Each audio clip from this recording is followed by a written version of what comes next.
Hello friends, I am glad to see you again. Today I will talk about the HOA that wants me to give up my old house.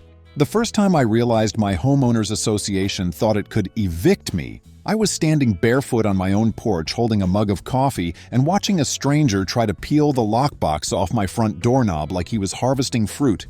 He wasn't sneaky about it either. He had a clipboard, a shiny polo shirt, and that confident posture people get when they believe paperwork is armor. He looked up at me like I was the one trespassing. "Morning," he said, like we were neighbors chatting over a fence. "I'm here for the turnover." I took a slow sip because sometimes the brain needs a second to catch up to what the ears just heard. "The what?" I asked. He pointed at the lockbox. "Turnover. HOA says the property's been repossessed.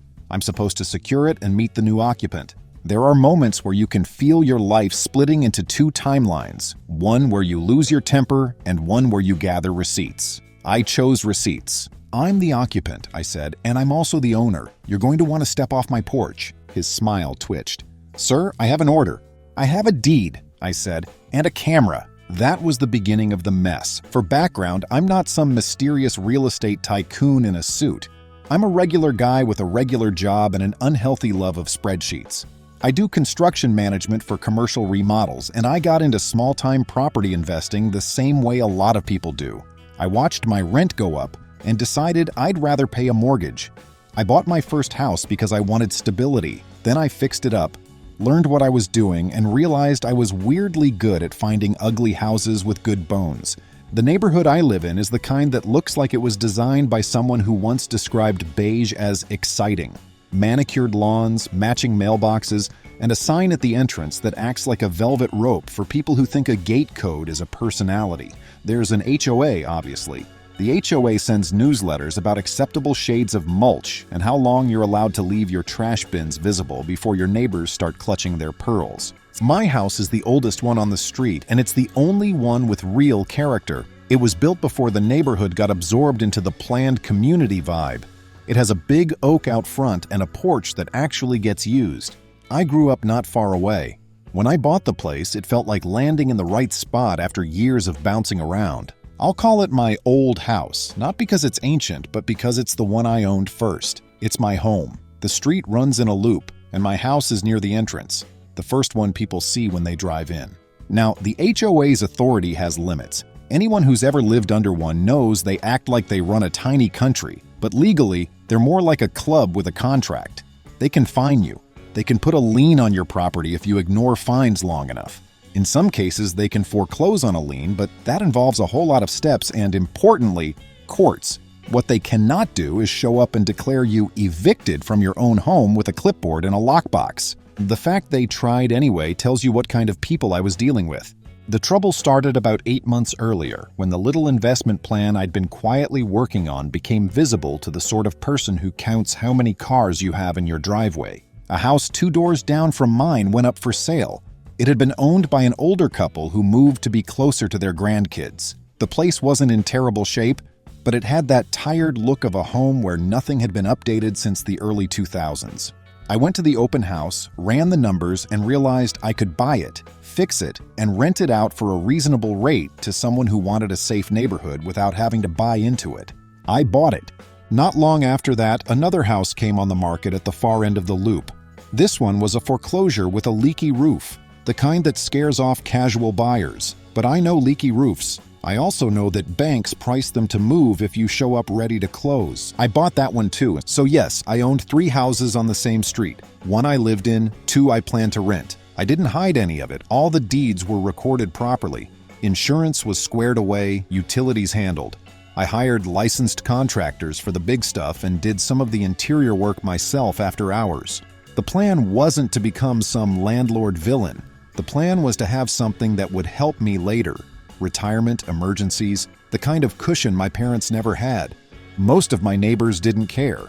A few were even excited because the foreclosure house had been an eyesore and I was getting it cleaned up fast. Then there was Trudy. Trudy lived directly next to me. She was the kind of neighbor who treated the HOA's rules like scripture. Her yard looked like a golf course. Her holiday decorations were timed to the minute. She once knocked on my door to inform, not ask, that my porch light was too warm and didn't match the community aesthetic. Trudy also considered herself socially important because she served on the HOA's Architectural Review Committee, which sounds impressive until you realize it mostly involved policing patio umbrellas. At first, Trudy just made little comments while I worked on the rentals. "Big plans," she'd say, standing at the edge of my driveway like a crossing guard. "Hope you're not bringing renters in. This is a community of homeowners." I'd smile and keep sanding whatever I was sanding. Then her comments got sharper. "You know, owning that many houses on one street doesn't seem fair," she said one afternoon when I was unloading cabinets. "Fair to who?" I asked. She blinked like the question was rude. "To everyone else. People are trying to buy here." "Those houses were on the market," I said. "Anyone could have made an offer." Trudy pressed her lips together, and I could tell she'd decided I was now a problem to be solved. A week later, the HOA's president came by to introduce himself, which is what people say when they don't want to admit they're scouting you. His name was Silas. He had the look of someone who'd read one business book and built his whole personality out of it. Crisp polo shirt, watch that flashed a little too much, handshake that lasted too long. Silas complimented my porch, asked about my work, and then shifted gears without any transition. "So," he said, "we're concerned about investor activity." I leaned against the porch railing. "Concerned how?" "It changes the character of the community," Silas said, like he was reading from a brochure. "I live here," I said. "Yes, but you now own multiple homes," he replied. "That can create issues." "What issues?" I asked, because I like making people say the quiet part out loud. Silas did a little shrug. "Parking, noise, people who don't care about the rules." "You mean renters," I said. Silas smiled like he'd won something. "We prefer owner-occupied properties." "That's not what the covenants say," I said, because I'd read them when I bought my house. Silas's expression didn't change much, but his eyes narrowed. "We're reviewing policy updates. I wanted you to be aware." "Review away," I said. "I'm following the rules." He walked off with that same confident posture the lockbox guy would later have, like he assumed reality would bend if he carried enough paper. That was my warning shot. After that, I started getting friendly reminders in my mailbox. Some were about minor things like leaving a ladder visible overnight. Some were nonsense. One letter claimed my lawn was inconsistent with seasonal color standards, which is a poetic way to say grass is grass. I paid attention, because HOAs thrive on two things, apathy and missed deadlines, but the letters kept escalating. The HOA suddenly claimed I needed approval for repairs on houses I wasn't even living in yet. They wanted paint samples, roof shingle samples, fence plans, all of it. Normally that's fine. You submit, you wait, you get approval. Except the HOA was dragging their feet on purpose, holding approvals so my renovations would stall. I played nice at first. I submitted every form, every sample, every request, because I'm a big believer in leaving no procedural excuse. Weeks passed, no approval. Then Silas emailed me that the board had concerns about my intended use of the properties and would be discussing remedies. Remedies, that word should have lit up like a warning beacon, but I still didn't imagine the kind of audacity they had in mind. The real plot emerged when I saw Trudy standing in my driveway with someone I didn't recognize. The man was youngish, maybe late 20s, with slick hair and a grin that looked rehearsed. He was staring at my old house like he was mentally arranging furniture. Trudy waved me over like I was the hired help. "This is Kellen," she said. "He's my cousin." Kellen stuck out his hand. "Nice place," he said, eyes still scanning.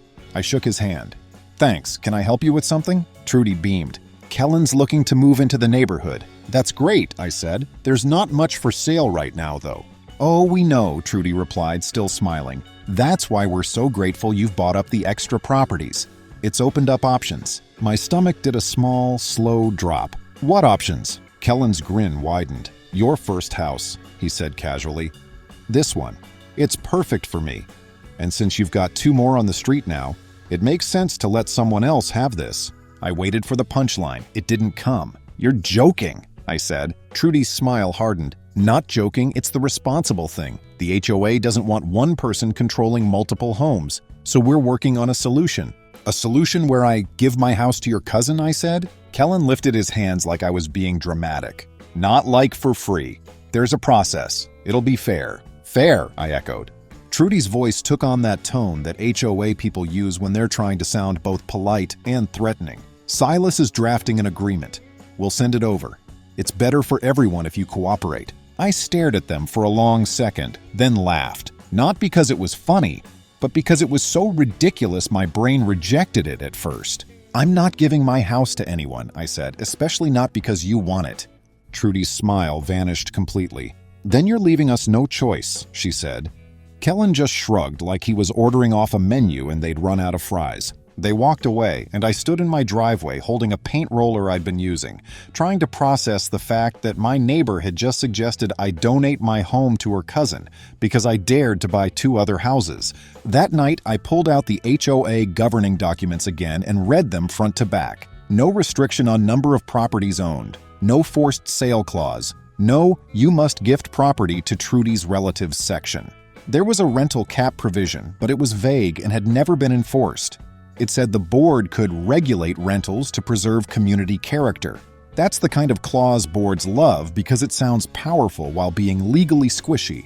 I also looked up state statutes about HOAs and property rights.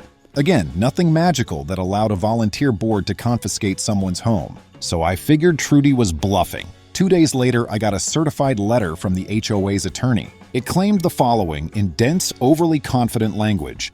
By purchasing multiple homes, I had materially altered the balance of ownership in the community. The HOA had determined that I was no longer in good standing due to violations. As a remedy, the HOA demanded I divest one of the properties within 30 days. They suggested I transfer my old house to a qualified owner-occupant and helpfully included a name, Kellen. They attached a purchase agreement where Kellen would buy my home at a price that was, I'm going to be charitable and call it creative. It was tens of thousands below market value, and it included weird conditions like me paying closing costs, me leaving behind appliances, and me agreeing not to challenge the HOA's authority. It was basically a legal-sounding mugging.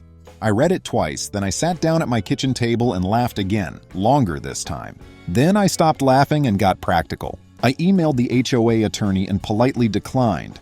I asked them to cite the exact covenant provision that gave the board authority to force a transfer. I also requested a ledger of any alleged violations and fines. Their response came back the next day, shorter than my email.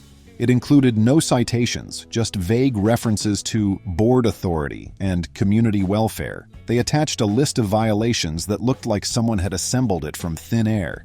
Things like unapproved exterior modifications on the rental properties, even though nothing had been modified yet. Improper commercial activity because I had contractors on site. Nuisance because I'd parked a trailer in my driveway for 2 days. The funniest one was unauthorized signage, which turned out to be a "For Lease Soon" sign I'd put in a window of one of the rentals. They also included a demand: remove the sign immediately or face escalated enforcement. I removed the sign because it cost me nothing and robbed them of one excuse. Then I contacted a real estate attorney I'd used once before for a contract review. Her name was Marlo, and she was the kind of person who spoke calmly while handing you a flamethrower. Marlo read the letters, read the agreement, and looked up at me. "This is nonsense," she said. "That's comforting," I replied. "It's also dangerous," she added, "because people who send nonsense like this sometimes escalate to doing something extremely stupid." I told her about Trudy's cousin walking around my driveway like he was picking curtains. Marlo's eyes narrowed. "Okay," she said. "We're going to start documenting everything, and I want you to stop communicating with them directly. They talk to me now." So I did what my lawyer said. I forwarded all HOA communications to Marlo. I installed a couple of security cameras because, frankly, it was past time anyway. I also started keeping a notebook by my kitchen counter with dates, times, and summaries of interactions. That notebook would later feel like a winning lottery ticket. Meanwhile, I kept working on the rentals. I wasn't going to let their tantrum derail my schedule. Then the HOA changed tactics. One Saturday morning, I was over at the foreclosure house, the one with the leaky roof, hauling debris out of the attic. I got a call from my friend Raina, who lived across the loop. "Are you home?" she asked, voice tight. "No, why?" I said. "There's a moving truck outside your place," Raina said, "and some guy in a polo is talking to Trudy. They're carrying boxes." My heart did that unpleasant drop again. "Boxes from where?" "From your porch," Raina said. "And hold on, they're messing with your lock." I almost slid off the attic ladder in a rush. "Call the police," I said. "Tell them someone is breaking into my house." "I already did," Raina replied. "I'm watching from my window." I dropped everything, jumped in my truck, and drove the quarter-mile loop like it was a racetrack. When I got to my house, I saw exactly what Raina described: a moving truck, Trudy standing smugly by her mailbox, and the clipboard guy from the future lockbox incident trying to work at my door. There were also 2 other men carrying out a couple of my potted plants like they were staging the place. I parked sideways across my driveway and got out. "What do you think you're doing?" I shouted, loud enough that a few curtains moved on the street. Clipboard guy straightened up and held up a folder. "Sir, this is a lawful repossession," he said. "We have documentation." Trudy spoke over him. "You were evicted," she said with the casual certainty of someone reading the weather report. "The HOA voted. You lost your right to occupy." "Show me the court order," I said. Clipboard guy tapped his folder. "It's not a court order, it's an association enforcement order." I laughed once, sharp. "That's not a thing." Trudy's smile was tight. "It is in this community. You should have cooperated." "Put my plants down," I told the movers. They hesitated, looking at Trudy. I stepped closer. "Put them down." They did, slowly. Clipboard guy tried again, like he was dealing with a stubborn customer. "Sir, we're contracted by the association. If you interfere, you'll be trespassed." I pointed at my porch. "You're the ones trespassing." Trudy lifted her chin. "Kellen is taking possession today. Kellen can take possession of a rental application somewhere else," I said. "Not my house." Just then, the police rolled up. 2 officers stepped out, one older, one younger. I could tell instantly they were already tired and we were about to make their day worse. Raina came out of her house and walked over, phone still in her hand, like she wanted to be a witness on legs. I explained quickly, "I own the house. These people are trying to change the locks and remove property. They have no court order." Clipboard guy launched into a rehearsed speech about HOA authority and eviction. The older officer listened, then asked a simple question. "Do you have a court order?" Clipboard guy repeated, "It's not a court order." The officer nodded like he'd expected that. "Then you're not evicting anyone today," he said. "This is a civil matter, but changing locks and removing property without an order can be criminal." Trudy sputtered. "But the HOA..." The officer held up a hand. "Ma'am, I don't care what your HOA says. If you want someone out, you go through the courts." Clipboard guy's confident posture deflated a notch. "We were told this was legal." The younger officer looked around at the moving truck and the men hovering awkwardly. "You're going to pack up and leave," he said. "Now." Trudy's face turned a shade I can only describe as expensive lipstick meeting reality. "This is outrageous," she snapped. "He's violating the covenants." The older officer turned to her. "Then sue him," he said, blunt. "But you don't get to conduct your own eviction." The moving crew looked relieved, like they'd been waiting for a reason to stop. They climbed back in the truck. Clipboard guy muttered something about reporting to the association and backed down my porch steps. Trudy stayed planted like a statue. As the truck pulled away, she leaned toward me and hissed, quiet enough that the officers didn't hear. "You're making this worse." I leaned in just enough to make sure she knew I wasn't intimidated. "No," I said. "You're making it expensive." She stalked back to her yard, heels stabbing the sidewalk like it had offended her. The officers took my statement. Raina gave hers. The older officer told me to keep the footage from my cameras and to call again if they returned. He also suggested, in a polite law enforcement way, that I take this seriously. As soon as they left, I called Marlo. I expected her to be angry. She wasn't. She was thrilled in that terrifying lawyer way. "They tried to self-help evict you?" she asked, voice bright. "Yep," I said, "moving truck and everything." There was a pause, and I could practically hear her smiling. "That is spectacularly stupid," she said. "Okay, we're filing for an emergency injunction.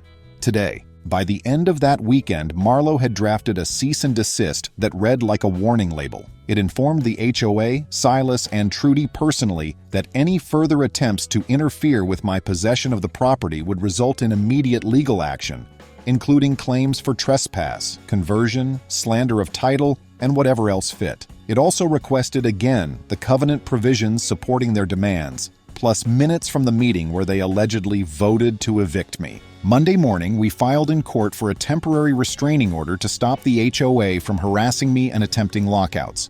We attached my deed, my mortgage statement, and the police report number. We attached photos of the moving truck. We attached a still from my camera footage showing clipboard guy at my door with tools. The judge granted the temporary order the same day, because judges tend to dislike it when private clubs try to cosplay as sheriffs. I posted the order on my front door in a plastic sleeve.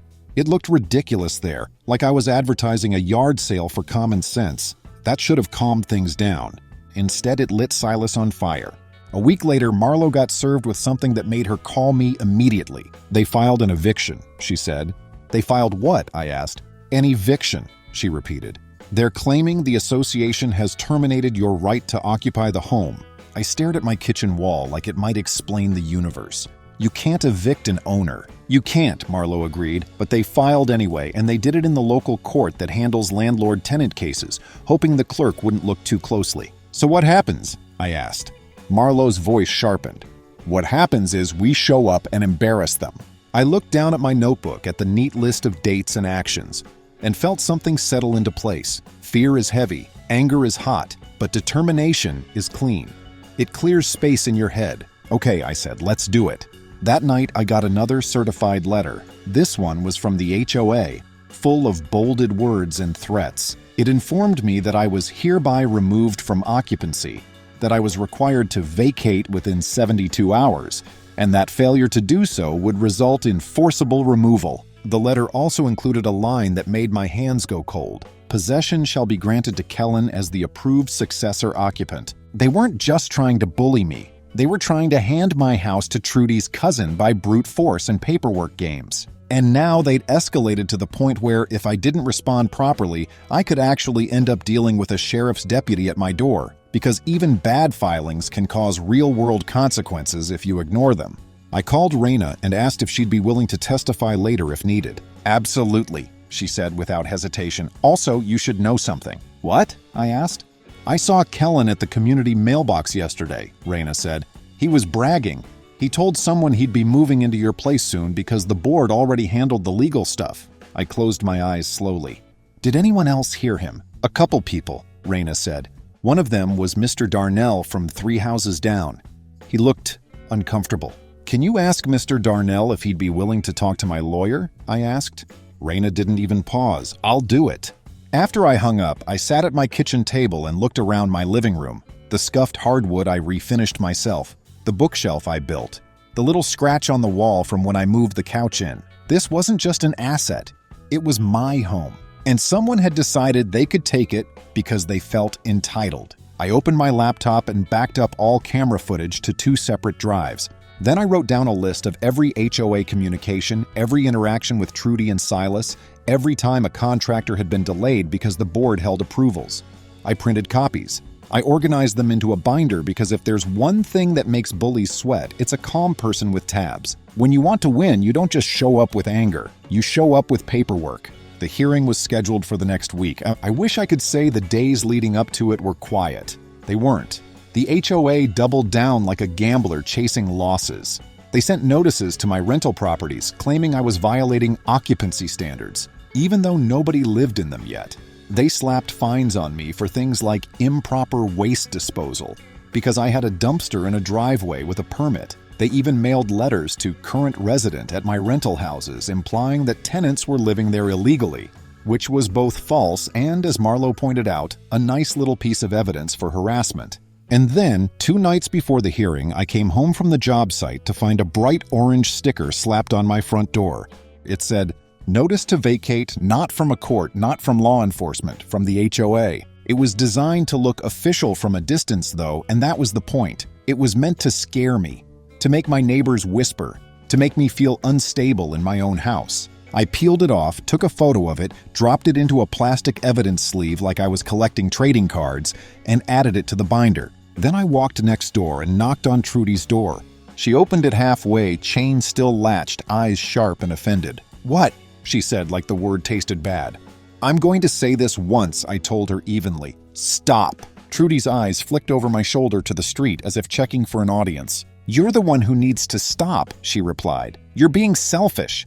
Kellen needs a place and you have options." "Kellen needs a place the same way I need a private jet," I said. "Wanting something doesn't make it yours." Her jaw tightened. "You brought this on yourself when you bought up those homes." I leaned slightly closer, not threatening, just present. "Those homes were for sale," I said. "I bought them legally. If you don't like it, you can vote to change the rules going forward, within the law. You don't get to steal mine." Trudy's eyes flashed. "It's not stealing if the HOA approves it."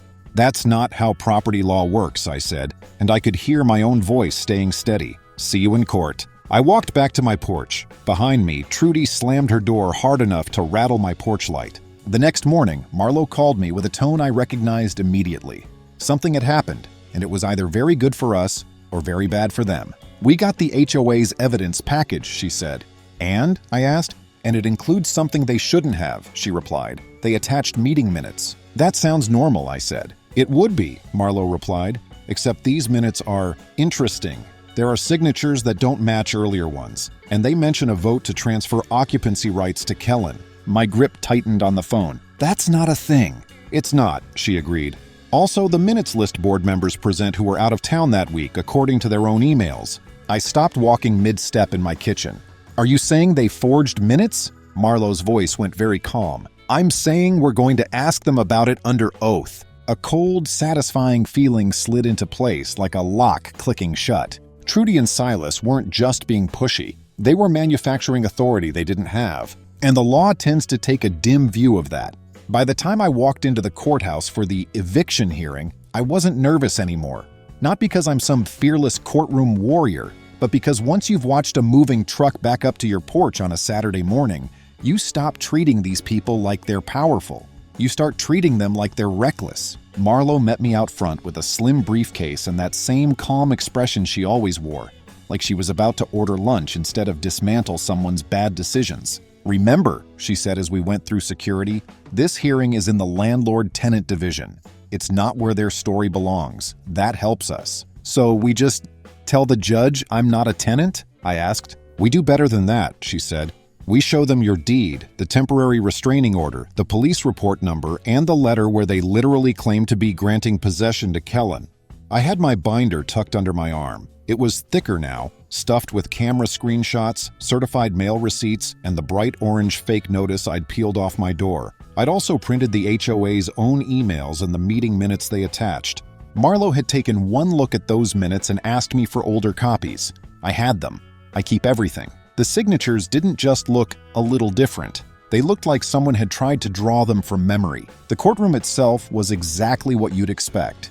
Beige walls, a seal on the wall behind the bench, rows of plastic seats that had the comfort level of a cafeteria chair. I sat with my hands folded and watched the HOA's attorney set up on the other side with a stack of papers that looked impressive, until you remembered paper doesn't equal authority. Trudy walked in with Kellen, and if I hadn't known better, I would have thought it was a proud mom bringing her kid to a school awards ceremony. She had her chin up, her purse tucked into her elbow, and this look on her face like she'd already planned how she was going to redecorate my porch. Silas came in last, flanked by two board members I recognized from neighborhood meetings, a nervous-looking guy named Owen and a woman named Patrice who always wore a visor, even indoors. Both of them avoided eye contact with me. Silas, of course, walked like the floor belonged to him. When the clerk called the case, the judge looked down at the file, then up at the parties with that exact expression judges get when they suspect someone is wasting their morning. The HOA attorney started talking immediately. He gave a confident speech about community governance, enforcement authority, and how I'd been removed from occupancy due to violations, so the association was entitled to regain possession. The judge let him talk for about 30 seconds, then held up a hand. "Counsel," she said, "is the defendant a tenant?" The attorney hesitated, which is never a good sign for him. "He occupies the property," the attorney said. "That wasn't my question," the judge replied, voice flat. "Is he a tenant?" The attorney tried to pivot. "The association's governing documents," the judge cut in again. "Is he a tenant under a lease?" "No," the attorney admitted, "he is the record owner." The judge leaned back slightly and looked down at the file again, like she was checking to see if she'd misread something. "So," she said slowly, "you filed an eviction action against an owner in landlord-tenant court, asking me to grant possession to a third party." I watched Trudy's face tighten, just a fraction. Kellen's grin was still there, but it looked less shiny. The attorney tried to sound reasonable. "Your Honor, the association has authority to enforce covenants, and the owner's continued occupancy is in violation of—" The judge turned her head toward him, very controlled. "Enforcing covenants is not the same as evicting an owner. Do you have a deed transferring title to the association? Do you have a court order of foreclosure? Do you have anything from a court granting possession?" The attorney's voice went smaller. "Not at this time." The judge nodded once, like that answered everything. Then she looked at Marlo. Counsel for the defendant? Marlowe stood, smooth and unhurried. Your Honor, my client is the fee simple owner. Here is the recorded deed. Here is the mortgage statement. Here is the temporary restraining order issued by the Civil Division after the HOA attempted to change the locks without process. Here is the letter from the association stating in writing that they intended to grant possession to a person named Kellen, who has no legal interest in the property. Marlowe handed up copies with a quiet efficiency that made the HOA's thick stack of paper look like a school project. The judge read for maybe 15 seconds, and in that short time I could see her patience evaporate.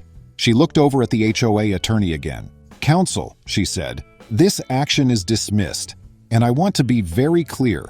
If your client believes it has a claim against this owner, it belongs in civil court, and it must be based on actual legal authority. Filing an eviction against an owner is improper. The attorney started to speak. The judge didn't let him. Additionally, any attempt to remove an owner without court process could expose your client to liability. This court will not be used as a tool for that. Trudy made a sound, like a small offended inhale. The judge glanced toward the HOA side. Her gaze landed on Trudy for half a second, and I saw Trudy stiffen like she'd been caught doing something messy in public. Then the judge looked back at the attorney. Do you understand?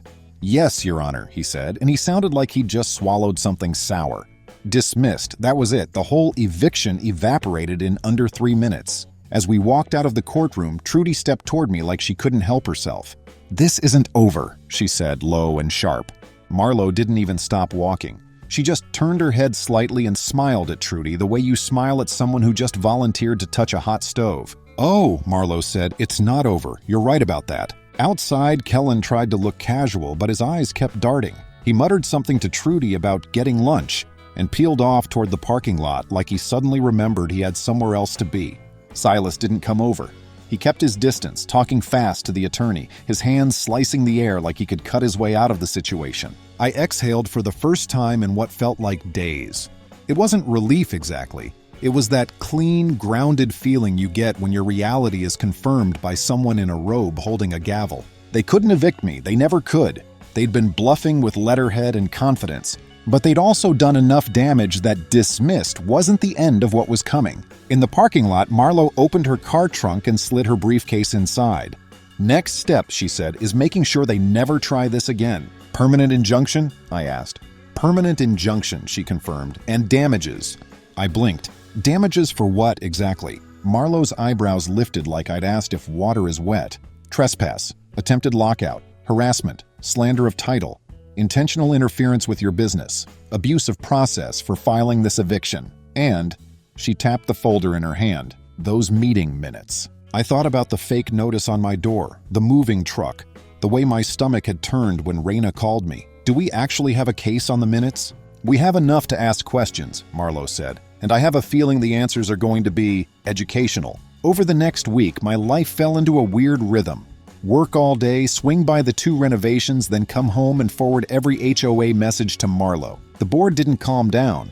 If anything, they got louder. Mass emails about protecting neighborhood integrity and preventing investor takeover, written like I was building a fortress instead of fixing up 2 empty houses. Then they made a move I didn't expect. They recorded a lien against my title, not for unpaid dues, not for properly noticed fines.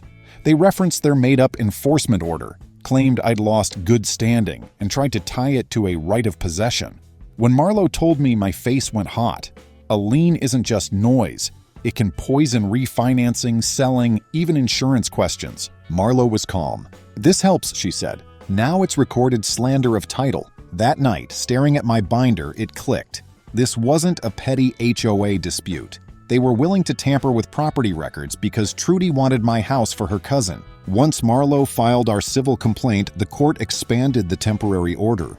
The HOA and board members were barred from stepping onto my property, contacting contractors or tenants, interfering with any of my 3 houses, or recording anything else without a legal basis. The board responded with dramatic denials and called the lien an internal enforcement tool, which was basically admitting they invented it. Discovery forced them to show their work. Emails and texts rolled in, including Trudy bragging about finding a company that could change locks if the HOA authorized it, and Silas talking about clouding the title to create incentive. The metadata on their meeting minutes showed the file was created after the supposed meeting and authored by Trudy. Depositions finished it. Owen, a board member, swore he was out of town and didn't sign the minutes. Patrice admitted she'd never verified the HOA had any power to remove an owner. Silas couldn't point to any covenant allowing eviction and tried to act clueless about the fake signatures. Trudy finally said the quiet part out loud. Kellen deserved a chance, and they were trying to make me give up my home.